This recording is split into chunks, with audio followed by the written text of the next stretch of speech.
Greetings, fellow citizens of Disneyland. Brickey here with your December update for all the new things that are happening at Disneyland.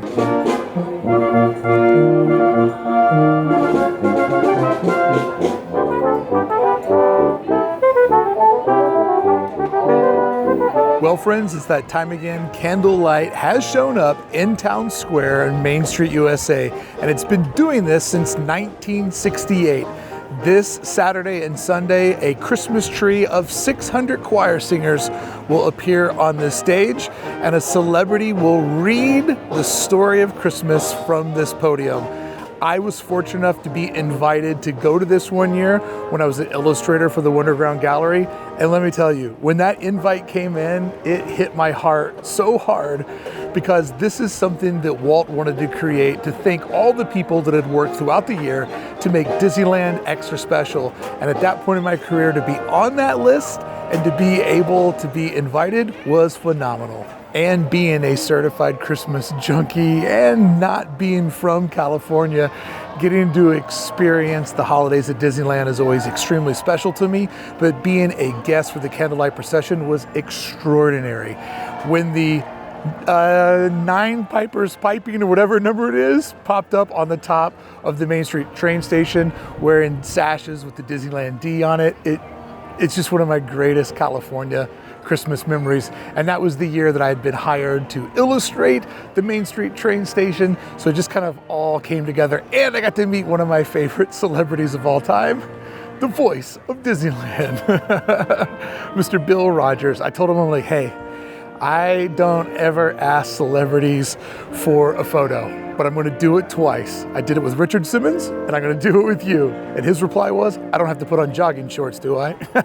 But unfortunately, Candlelight Procession isn't created equal for all guests, because if you're not one of the Club 33 members or invited guests that they line out here in the white chairs, it is nearly impossible to get a great spot to watch it. This is a Disney Elite event, so if you're just a regular Disney Parks fan, I encourage you to pack a lot of patience, because they couldn't make it more difficult to enjoy this truly exceptional Christmas celebration inside of Disneyland. So I can almost guarantee you're not gonna get a front and center view, but keep in mind, as always with Disneyland, the edges are where you can make your best bet. And nothing's as great as being able to sit in front of Main Street train station in your little white VIP chair and enjoy the show.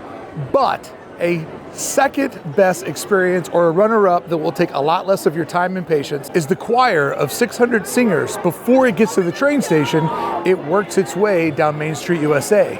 So if you line up along Main Street, you will see an unbelievable Christmas spectacle that the people in the white chairs don't get to see.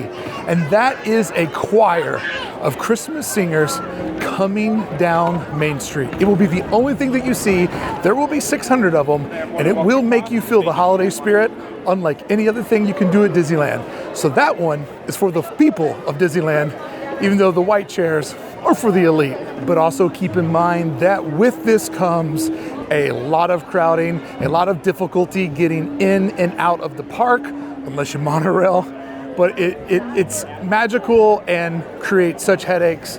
And I'm so proud of Disneyland for continuing this tradition in Walt's honor and in the honor of celebrating Christmas, because it cannot be logistically a very easy thing for them to pull off, and they do it with such Disney grace.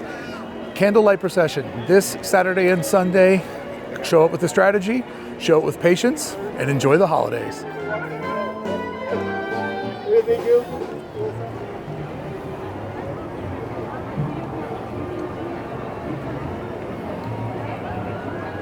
Now, if you're paying attention, you'll remember that I told you that the Candlelight Procession started in 1968, but that's when it officially became the Candlelight Procession and took over the train station at Main Street, USA. However, its origins go back to the very first Christmas at Disneyland in 1955. Although it wasn't called the Candlelight Procession, right here in what used to be Plaza Gardens set a gazebo, and they named it the Christmas Bowl.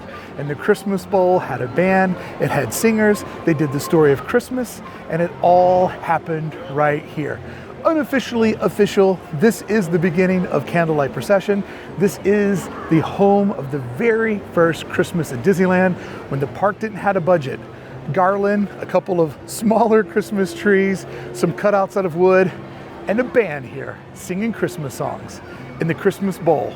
Damn, I wish I could go to the Christmas Bowl. It sounds amazing. Pretty amazing that on the very first Christmas at Disneyland in 1955, so many things that are still happening 60-something years later started on that very first year, which to me illustrates that none of this was a happy accident. None of this was a mistake. It was carefully crafted and curated in one man's vision. And I'm so stoked that they keep that vision alive today. And these things still happen and they've become tradition. Now I have a wild idea. While we're talking about keeping Christmas traditions alive on this month's update, how about we go back to putting that big old Christmas star on top of the Matterhorn? How much could that cost? I don't know, not a lot, but the media exposure and the pop they would get for it would quickly pay back whatever the expense is for putting the star back on the Matterhorn. Disneyland, please, can we get the star back on the Matterhorn? I want it so bad. At least extended tonight. We think that if anything, if they want to keep it like permanent for a while, extended at least. Friends, you may notice something a little bit different the next time you walk into Frontierland, and that's there's no longer a flea market happening in the very front of it. The pin trading has been cracked down, and it has definitely created a much different vibe when you come into Frontierland, and I'm all for fan events. I love Life Day and different things that fans do in here, but I do believe that pin trading had gotten a little bit out of control, and I'm enjoying the more cleaned up, less flea market vibe when you come into Frontierland. So pin trading expires at 3 o'clock each day. You're limited how much merchandise you can bring in, and I think all of those are some pretty good changes. And with that means that this bench is liberated. No longer a flea market booth, no longer covered in pins with people with lights on top of their head.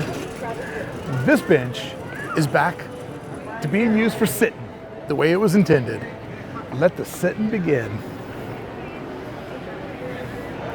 And you know, I'm all for liberating any bench possible. This is a good bench. Don't know if I've ever got to sit here because it used to be a vendor's booth. And now it's a window into the magic.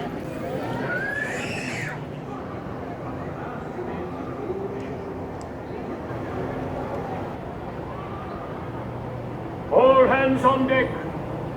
Stand by to go ashore.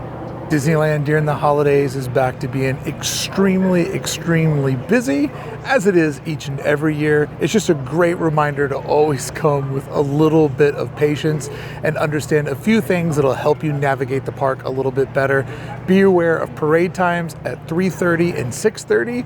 Those will clog the entire inner spine of Disneyland. Those are great times if you're park hopping to plan to do things over in Disney's California Adventure, letting Disneyland settle down. And then don't forget also fireworks at 9:30 create another huge moment of congestion. A pro tip on that one is use the Disneyland Railroad to get around, and maybe if you want to leave the park before fireworks, keep in mind exiting via the monorail is a really great way to get out of the park when the interior of it is just slam full of folks.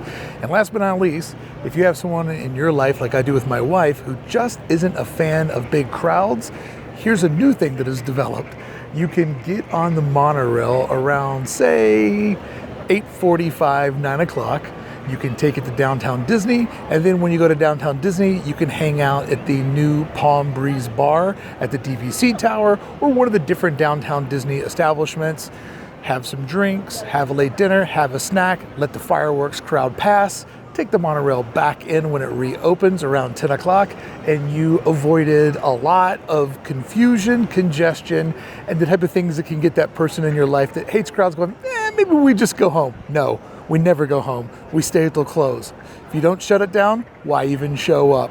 Just a couple of pro tips to help you navigate and keep in mind around Disneyland during the holidays, because it can be confusing. It can be different than any other time of year. And these pro tips will help you get where you want to get a little bit easier, a little bit faster, and save a lot of friction for you and your family and friends. Trust me.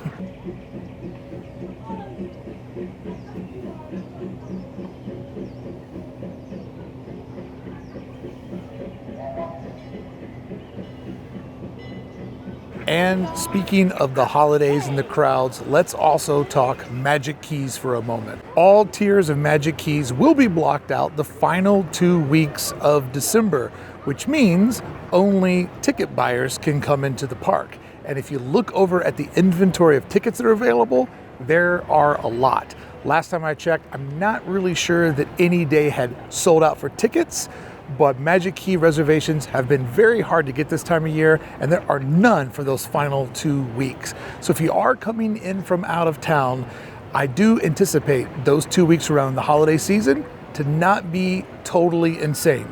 Some days will be slammed, some days won't, but that's going to be a pretty unique time of the year unless they don't sell enough tickets. And in that event, you could see Magic Key blackout dates opened up. I recall, don't hold me to this, but I recall last year in January, they slid up the date that Magic Key holders could get back into the park because I believe the ticket sales were a little soft. And speaking of soft ticket sales, they have put up a multi-day Southern California ticket. That ticket always indicates that they're looking to bring in the value customer to buffer out some of the gaps in the scheduling. And I'll tell you why that's a good sign for Magic Key holders. I anticipate, as I do every year, that at the beginning of the year, they're probably going to raise the rate for all the Magic Keys as well as the tickets. There's no Magic Keys available this holiday season, and I believe that is because they don't want to bring anybody in at the discounted price because they know what the new price is for 2024. So that multi-day ticket that went on sale to me says that's to bridge the gap, to get some extra revenue in, to bring in some of the local folks that maybe wouldn't buy one ticket at the straight day price, which isn't cheap. Those tickets that are available start at $154 and go all the way up to $194. And that's just one park, friends. Park hopping, that's going to be an extra $60. So if you're park hopping, you're guaranteed to be over $200. Could nearly be $250 for 1 day at Disneyland. And folks that live around here probably just aren't going to spend that. But a 3-day value ticket does get people to buy back into the system, and it gets people to come back, and they see it as a value because if you divide it by price per day, it is a value compared to those super expensive days. But my theory is that is a way to get some money from locals over this stopgap, and then after the beginning of the year, when the prices go up, they will bring back Magic Keys at newly escalated prices, which I will also tell you, one of the things Disney's been doing a lot lately is charging the same for the food, but making the portions smaller. Expect that with your Magic Key. If the price bump isn't significant, do expect more blockout days, more restrictions, maybe a lesser discount on merchandise and food, and sweet, sweet parking. Oh, do they love to make that free money off of sweet, sweet parking. So be prepared, expect busy days ahead, and if you want to come out those 2 weeks during Christmas, my Magic 8 Ball says it's going to probably be not as bad as years previous. But if you are a Magic Key holder, keep refreshing because I do believe that they will adjust the inventory based on how many tickets they're selling because they're not going to let this place be empty during the holidays. One way or another, they're going to find a way to get folks inside of Disneyland and to make that end of the year money. Well, friends, hey, what do you got to say? What's so important? Well, friends, from the end of another amazing day at Disneyland. I hope you enjoyed your update for December. Make sure you join me next Saturday when we do it for Disney's California Adventure and see all the new things that have happened over there to keep you updated on all the things you need to know to make sure that your next visit to the Disneyland Resort is a magical one. And to make sure you never miss an episode of Update, make sure to subscribe to this playlist right here, where every week I drop that week's episode in the playlist so you can always see what's going on at Disneyland, DCEA, Downtown Disney, and the Disneyland hotels. Thank you so much for watching. Enjoy this playlist and enjoy your weekly updates.